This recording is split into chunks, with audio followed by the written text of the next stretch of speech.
Salt Lake City's canyons, specifically Little and Big Cottonwood canyons, are busy. In a study done from 1999 to 2011, Salt Lake County estimates that an average of 8,000 vehicles in Little Cottonwood and 5,200 vehicles in Big Cottonwood are visiting per day. Due to this rapid influx of visitors, the Mountain Accord was established in order to come up with a plan for the central Wasatch Mountains. Mike Gorell, a reporter for the Salt Lake Tribune, has been following the group since their inception. The Mountain Accord is an attempt to come up with find a solution to what everyone recognizes is a great need to come up with a plan for use of the central Wasatch Mountains over the next half century. It's formed by, there's about 24 power organizations around town between Salt Lake City government, Salt Lake County government, Utah Transit Authority, the Forest Service, and various groups that are interested in the use of the mountains, such as Save Our Canyons, and the individual ski resorts. Ski Utah is a big player in it as well. They're trying to figure out what would be the most efficient way to utilize the canyons without abusing them, and to maintain their economic vitality, their environmental standards, their sense of community there, and their interaction with the Salt Lake Valley, which is going to double in population over the next half century. Naturally, transportation in the canyons is one of the major issues that's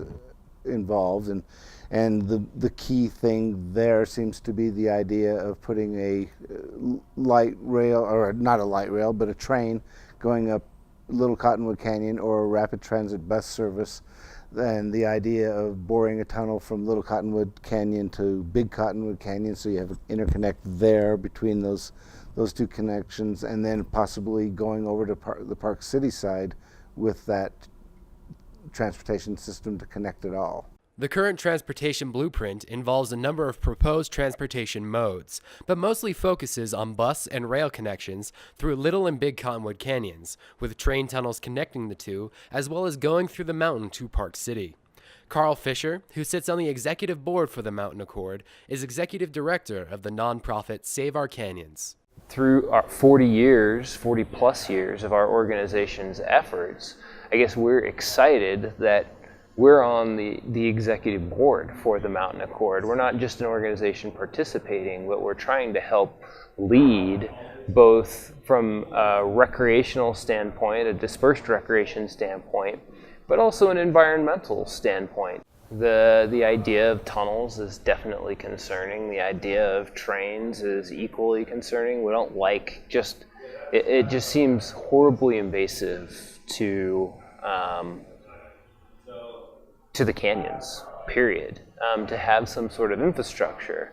But I think we also recognize that this chaotic free-for-all of people alone in their vehicles also has a huge impact on this place, on the experience as well. It's like, people say, I'd hate to hear, if I'm climbing up in Little Cottonwood Canyon, the rumble of a train go past me. Like, that would just ruin my experience. But it's like, doesn't like the incessant choking on automobile exhaust also, deter from that experience? While we're concerned about a number of the ideas that the Mountain Accord is pursuing, what the Mountain Accord also offers to do is to study and disclose the environmental impacts through the National Environmental Policy Act, a NEPA process, as they're known.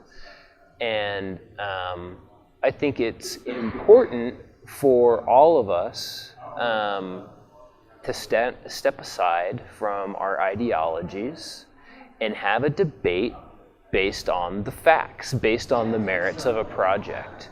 And I think that's what the Mountain Accord, in essence, is doing. It's informed decision-making.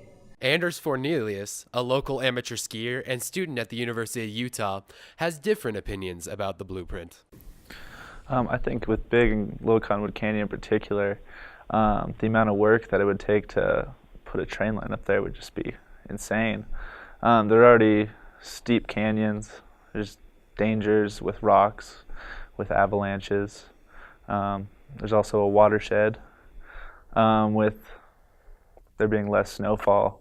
the watershed becomes more and more important. And I think to taint it at a time like this, it would be unacceptable. I think it would make it a lot harder for me to get to the mountain. Right now I can get there in about a 30-minute drive if everything is under control. I mean, there's no snow on the roads, no car lines, which is pretty rare for that to actually be the case. And I just think that I don't think it would increase my ability to get to the mountain at all. I think it would decrease it, yeah, and make it harder to get to the mountain, more crowded. The Mountain Accord is still seeking public input about the project and is doing so until May 1st of 2015.